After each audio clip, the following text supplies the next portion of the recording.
আমাদেরকে আল্লাহ রাব্বুল আলামিন তার রহমত থেকে নিরাশ হতে বারণ করছেন। যে যত পাপ করেছে জীবনে, যদি একটা বার কেউ যদি আল্লাহ পাককে মন থেকে ডাকে, চোখ দিয়ে ঝরঝর করে পানি পড়ে, আল্লাহ পাককে বলে, সেজদায় গিয়ে পড়ে আল্লাহকে বলে রব্বিক ফিরলি, আল্লাহ আমাকে মাফ করে দাও, তার মনের মধ্যে যদি সততা থাকে, মন থেকে যদি সেই কথাটা বলে থাকে, আল্লাহ পাক শুধু তাকে ক্ষমাই করবেন না, তার সমস্ত গুনাহগুলোকে আল্লাহ নেকি দিয়ে পরিবর্তন করে দিয়েছে।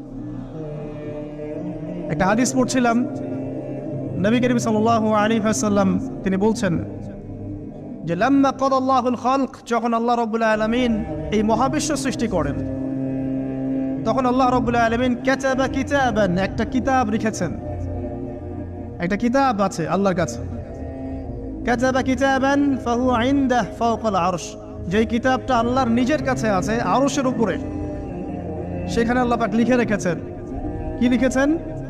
ইন্না রাহমাতি সাবাকাত গদাবি, প্রতিটা ক্ষেত্রেই আমার রহমত, আমার দয়া, আমার করুণা আমার গজবকে পরাজিত করেছে। মানে আল্লাহ রাব্বুল আলামিনের গজব এর উপরে আল্লাহ পাকের রহমত অবস্থান করছে। জীবনের কোনো ক্ষেত্রে হতাশ হওয়ার কোনো সুযোগ নাই। আজকে পারিবারিক ভাঙন বলেন, ব্যক্তি পর্যায়ের আত্মিক ধ্বংসই বলেন, সমাজের বিপর্যয় বলেন, যাই বলেন, পিছনে একটা বড় কারণ আছে। সেটা হলো আল্লাহ থেকে দূরে থাকা মানুষ, আল্লাহ থেকে হতাশ হয়ে যাওয়া। আর এই কাজটা শয়তান করিয়েছে মানুষকে আল্লাহ থেকে দূরে সরানোর জন্য। কিন্তু আল্লাহ রাব্বুল আলামিনের কাছে কেউ যদি যেতে চায়, মন থেকে যদি আল্লাহকে একটা বারও ডাকে, আল্লাহ পাক এক ডাকের মাধ্যমেও তার গুনাহ মাফ করতে পারে। দুজন ব্যক্তির ঘটনা পড়লাম। একজন ব্যক্তি প্রচন্ড রকম আবেদ, প্রচুর ইবাদত করে। আপনারা জানেন ইবলিসও কিন্তু আবেদ ছিল, ইবলিস কিন্তু প্রচুর ইবাদত করেছে। এখন ওই ব্যক্তির একজন বন্ধু ছিল, এটা বানু ইসরাঈলের ঘটনা। তো সেই বন্ধু পাপী ছিল, বিভিন্ন কবিরা গুনাহ করত। আর এই আবেদ ব্যক্তি বারবার তাকে নসিহত করত, গুনাহ ছেড়ে দাও, তুমি পাপ করছো, গুনাহ ছেড়ে দাও। তখন সেই ব্যক্তি যে পাপ করছে সে বলতো যে আল্লাহ কি তোমাকে আমার রক্ষক বানিয়েছেন? আল্লাহ কি তোমাকে আমার উপর দারোগা বানিয়েছেন? আমাকে আল্লাহর হাতে ছেড়ে দাও, আমাকে নসিহত করতে শোনা। একদিন এই আবেদ ব্যক্তি তার বন্ধুকে একটা জঘন্য পাপ করতে দেখলো, এমন একটা পাপ যেটা দেখে তার মনে ধারণা আসলো এটা চরম জঘন্য একটা কাজ। তখন সে মুখ ফসকে বলে ফেললো যে আল্লাহ তোকে আর মাফ করবে না, আল্লাহ তোকে জান্নাত দিবে না। আল্লাহ রাব্বুল আলামিন মালাকুল মউতকে এই দুজনের কাছে পাঠালেন, দুজনের রূহকে কবজ করা হলো। এবার আল্লাহ পাক তার সামনে তাদেরকে উপস্থাপন করে বললেন যে তোমাকে আমার রহমত সম্পর্কে কে গ্যারান্টি দিয়েছে যে আমি কাউকে রহমত করব কি করব না? যাও, আমি তোমাকে জাহান্নামে পাঠালাম, ওই ব্যক্তি যে আমার রহমত প্রত্যাশা করেছে আমি তাকে জান্নাত দিয়ে দিলাম। দেখুন, এই হাদিসটা শুনলে মনে হয় বাহ্যিক হয়তো বা মুখের একটা কথার কারণেই সে জাহান্নামে চলে গেল। আসলে বিষয়টা এমন নয়। বিষয়টা আমি আপনাকে বোঝাচ্ছি। বিষয়টা হচ্ছে ইবলিসের মতো। ইবলিস কিন্তু শুধু মন থেকেই বলেনি যে খলাকতানি মিন নার ওয়া খলাকতাহু মিন তিন, আমি কেন তাকে সাজদা করব আদমকে? আদম তো মাটির তৈরি আর আমি তো আগুনের তৈরি।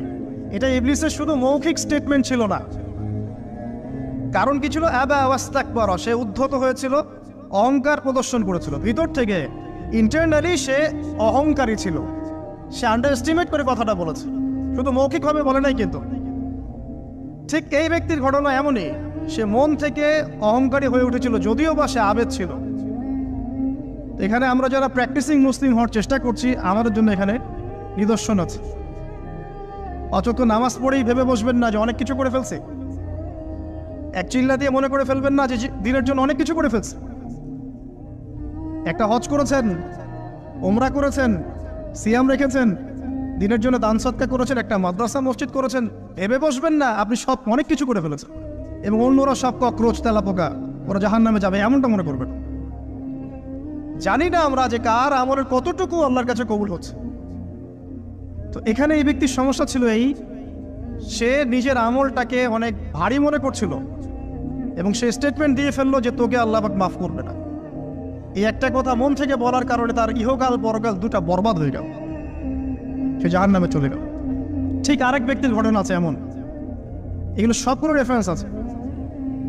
এক ব্যক্তি প্রচুর ইবাদত করত, আল্লাহ পাক তার ইবাদত করার জন্যে পাহাড়ের চূড়ায় একটা সুন্দর ব্যবস্থাও করে দিয়েছিলেন। সেখানে ডালিম গাছ হতো, ঝর্ণা আসতো, খাবারের কোনো অভাব নাই। হাদিসে এসেছে 500 বছর সে ইবাদত করেছে। কত বছর? কিয়ামতের মাঠে এই ব্যক্তির অবস্থা এমন হবে, তাকে জান্নাতে প্রবেশ করানোর জন্য নিয়ে যেতে বলা হবে যাও আমার রহমতে জান্নাতে চলে যাও। আল্লাহ পাক তাকে এই কথাটা বলবেন, কিন্তু এই ব্যক্তি বলবে আমার আমলের কারণে আল্লাহ পাক বলবেন আমার রহমতে জান্নাতে চলে যাও। ব্যক্তি বলবে আমার আমলের কারণে। আল্লাহ রাব্বুল আলামিন তখন তাকে দেওয়া সমস্ত নেয়ামতগুলোকে এক পাল্লায় করবেন, আর তার সমস্ত আমলকে আরেক পাল্লায় করবেন। তারপর দেখা যাবে আল্লাহর সমস্ত নেয়ামত তার একটা চোখের সমান হয় নাই। কথা কি বুঝতে পারছেন? একটা চোখের যে নেয়ামত আল্লাহ পাকের, সমস্ত আমল ও 500 বছরের ইবাদত এতটুকু হয়নি। তারপর তাকে বলা হবে ওকে জাহান্নামে নিয়ে যাও। এবার জাহান্নামে যাওয়ার সময় সে বলবে আল্লাহ তোমার রহমতে আমাকে মাফ করে দাও। তখন আল্লাহ পাক তাকে আবার ডেকে নিয়ে আসবে, বলবেন যে তোমাকে যে আমি ইবাদত করার জায়গা করে দিয়েছিলাম, এটাকে তুমি নিজে করেছো না আমি করেছি? সে বলবে আপনি করেছেন। তোমাকে যে আমি সৃষ্টি করেছিলাম তখন কি তুমি কোনো আমল করেছিলে?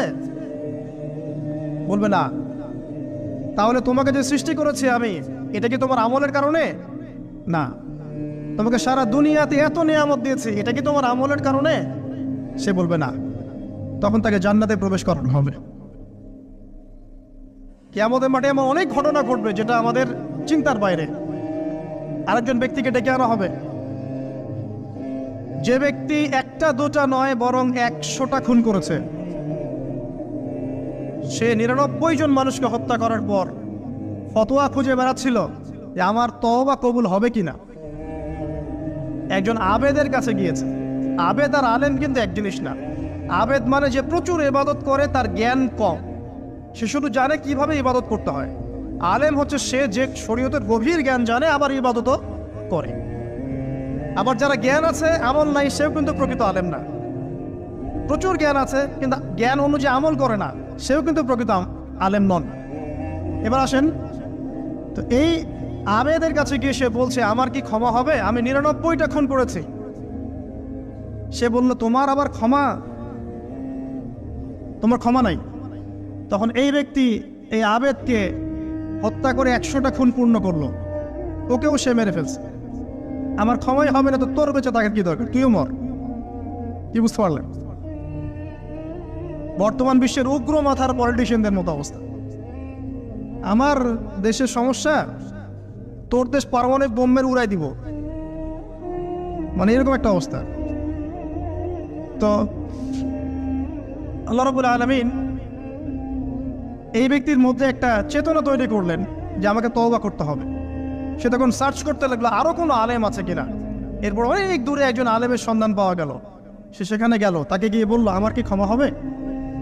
সে আলেম তাকে বলল হ্যাঁ তোমারও ক্ষমা হতে পারে, যাও তুমি ইস্তেগফার করো এবং এই এলাকা থেকে অন্য এলাকায় চলে যাও।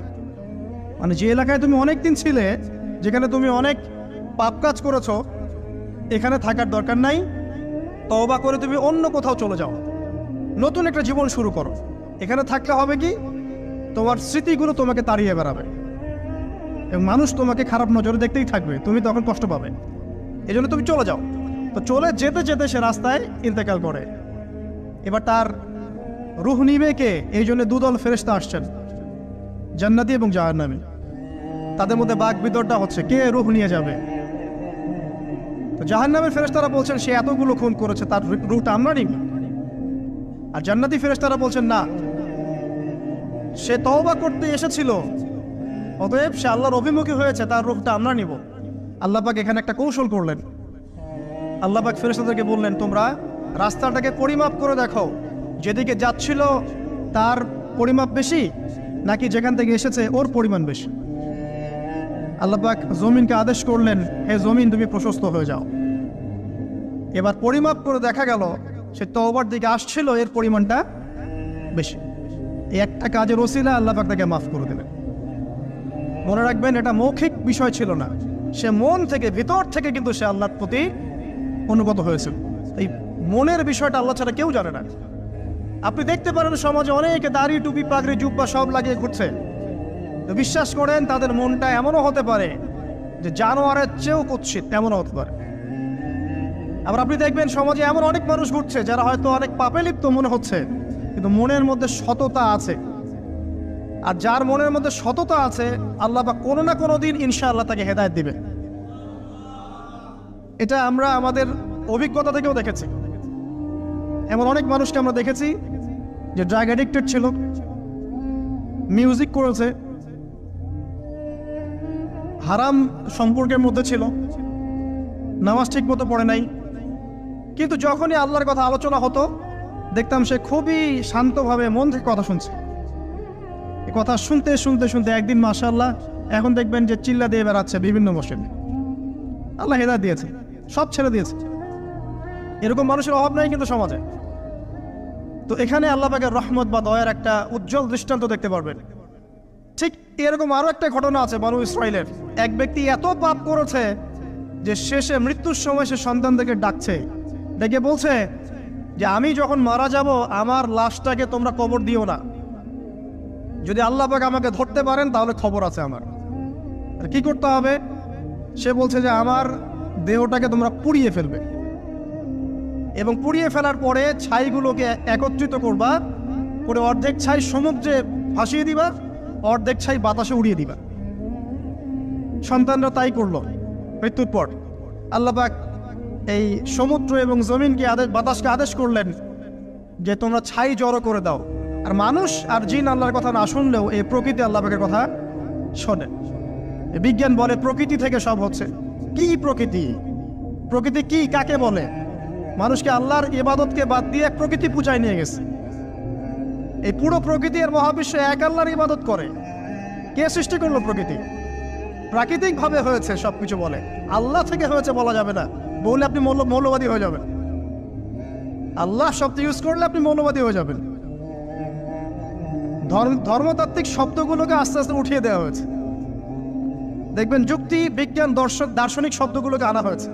এটাও টেকনিক্যালি করা হয়েছে। কোন সেকুলার মিডিয়াতে আপনি দেখবেন না ইনশাআল্লাহ বলছে। ইনশাআল্লাহ প্রমাণ করবে যে আপনি আস্তিক না নাস্তিক। তো প্রকৃতিকে আল্লাহ পাক আদেশ করলেন, এই সমুদ্র ছাই জড়ো করো, এই বাতাস ছাই জড়ো করো। তারা ছাই জড়ো করে দিল। এই ব্যক্তিকে বলা হচ্ছে তুমি জীবিত করে আল্লাহ পাক বলছেন তুমি যে এই কাজটা করেছিলে, লিমা ফাআলতা হাযা, তুমি এই কাজটা কেন করেছো? তখন এই ব্যক্তি উত্তর দিচ্ছে, মিন খাশিয়াতিকা ইয়া রাব্বি ওয়া আনতা আ'লাম। হে আল্লাহ, আমি আমার বুঝে যা এসেছে আপনার ভয়েই আমি এই কাজটা করেছি, আর আপনি খুব ভালো করেই জানেন যে আমি আপনার ভয়ে করেছি নাকি অন্য কোনো কারণে করেছি। মানে আপনি আমার মনের কথা জানেন। আল্লাহ পাক তাকে মাফ করে দিলেন। আপনাদেরকে আমি সেই ব্যভিচারী মহিলার কথাও মনে করাই, যে ছিল একজন প্রস্টিটিউট মহিলা, পতিতা, যেটা আমরা বলি সমাজের ভাষায়। যদি এখন নতুন শব্দ এসেছে সেক্স ওয়ার্কার বা যৌনকর্মী, এবং এগুলোকে আমরা এখন প্রমোট করছি। আমরা এখন অশ্লীলতাকে প্রমোট করছি। এই কথা বলতে আমাদের বুক কাঁপা উচিত নয় যে আমরা এখন অশ্লীলতাকে প্রমোট করছি। আমরা এখন কাপড় খোলার সংস্কৃতি থেকে যাচ্ছি। যে কাপড় খুলে দিয়েছিল ইবলিস। ইবলিস আমাদের বাবা মার কাপড় জান্নাতে খুলে দিয়েছিল, এটা কি জানেন? ফল খাওয়ার পরে এই ফল খেতে কে প্রলুব্ধ করেছে? ইবলিস। গাছের কাছে গিয়ে ফল ভক্ষণ করার পর সর্বপ্রথম আমাদের পিতামাতার গা থেকে কাপড় খুলে পড়ে গেছে। আমাদের পিতামাতাকে মহাবিশ্বে নগ্ন করে দিয়েছে ইবলিস, আর তার অনুসারীরা এই জমিনে আদম সন্তানদেরকে নগ্ন করছে এখন। অতএব এই যে একটা ট্রেন্ড এখন চলছে, দেখবেন হারাম রিলেশনশিপকে মিডিয়ার মধ্য দিয়ে প্রমোট করা হচ্ছে, মনে হয় একটা স্বাভাবিক বিষয়। কোনো বিষয়ই না এটা, যে কেউ জেনাই করতে পারে। জেনা পর্ন খুব নর্মাল। হালাল ভাবে যদি আপনি বিয়ে শাদী করতে যান তখন সমস্যা হচ্ছে। হালাল ভাবে যদি আপনি বিয়ে করতে যান তখন সমস্যা হচ্ছে। হারামভাবে আপনি যা ইচ্ছা তাই করতে পারেন, সমাজে কেউ কিছু বলছে না। এখন বলছে এগুলো স্বাধীনতা। সুবহানাল্লাহ, কোন স্বাধীনতা? স্বাধীনতা বলে কোনো শব্দ নাই মহাবিশ্বে। এই পুরো বিশ্বের সমস্ত মানুষ আল্লাহর অধীনে পরাধীন। এই বিশ্বে যত মানুষ বসবাস করছে এখন, এটা কেউই স্বাধীন নয়, না কেউ স্বাধীন ছিল, না আছে, না থাকবে। সবাই আল্লাহ পাকের দাসত্বের অধীনে পরাধীন। স্বাধীন সেই এই পৃথিবীতে যে ব্যক্তি শয়তানের তাবেদারি করে ও নফসের তাবেদারি করে, ও তো স্বাধীন, যা ইচ্ছা তাই করতে পারে। এই যে অশ্লীলতার প্রমোটিংটা চলছে, এটাকে পারিবারিকভাবে বন্ধ করতে হবে। আল্লাহ পাক আমাদেরকে বোঝার তৌফিক দান করুন। এগুলো যত বাড়বে সমাজে মহামারী আসবে, দেখে নিয়ে মহামারী আসবে, দুর্ভিক্ষ আসবে, সমাজে এমন সব রোগ ব্যাধির জন্ম হবে যেগুলোর নামও শোনে নাই মানুষ কখনো, এবং সামনে ভূমিধস অপেক্ষা করছে, এগুলো আসবে। যাই হোক, ওই মহিলা, যে ব্যক্তি একজন যৌনকর্মী ছিল, বা যেটা আমরা বলি ব্যভিচারিণী মহিলা ছিল, একটা কুকুরকে দেখেছে সে পানি পান করার জন্য তৃষ্ণার্ত, সে এটাতে মায়া করে, দয়া করে তার মোজাটাকে নামিয়ে এই কূপ থেকে পানি উঠিয়ে কুকুরকে পান করিয়েছে। এই একটা কাজের বদৌলতে আল্লাহ রাব্বুল আলামিন এই ব্যভিচারী মহিলাকে মাফ করে জান্নাত দিয়ে দিয়েছে। হাদিসে এটাও এসেছে, নবী সাল্লাল্লাহু আলাইহি ওয়াসাল্লাম বলেছেন, ইরহামু মান ফিল আরদ, তোমরা সবাই জমিনবাসীর প্রতি রহম করো। জমিনে মুসলিমই থাকতে হবে, তাদের প্রতি রহম করতে হবে এমন নয়, জমিনবাসী যারাই আছে সবার প্রতি রহম করো, জাতি ধর্ম বর্ণ নির্বিশেষে। এমনকি পশু পাখির প্রতিও দয়া করো। ইরহামু মান ফিল আরদ, জমিনে যারা আছে সবার প্রতি রহম করো। ইয়ারহামুকুম মান ফিস সামা, যিনি আসমানে আছেন তিনি তোমাদের প্রতি রহম করবেন ইনশাআল্লাহ। ইসলাম এই কথাগুলো বলেছে 1400 বছর আগে। আজকের এই বিশ্বের সোকল্ড এই মডার্ন বিশ্বে, যেখানে মানুষের রক্তের কোনো দাম নাই, সেখানে ইসলাম পশু পাখির অধিকার নিয়ে কথা বলেছে 1400 বছর আগে। কাদেরকে কি শেখাতে আসেন? কোরআন এবং সুন্নাহর বাইরে অভ্রান্ত সত্যের কোনো উৎস আছে? এখানে যা আছে তাই চূড়ান্ত। মানতে চাইলে মানেন, না মানতে চাইলে জাহান্নামে যান, কেউ তো বাধ্য করছে না। লাকুম দীনুকুম ওয়ালিয়া দিন।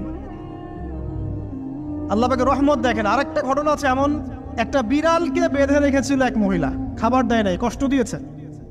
একটা বিড়ালকে খাবার না দিয়ে কষ্ট দেওয়ার কারণে এই মহিলাকে আল্লাহ পাক জাহান্নামে পাঠিয়েছে। এরকম কত ঘটনা আছে।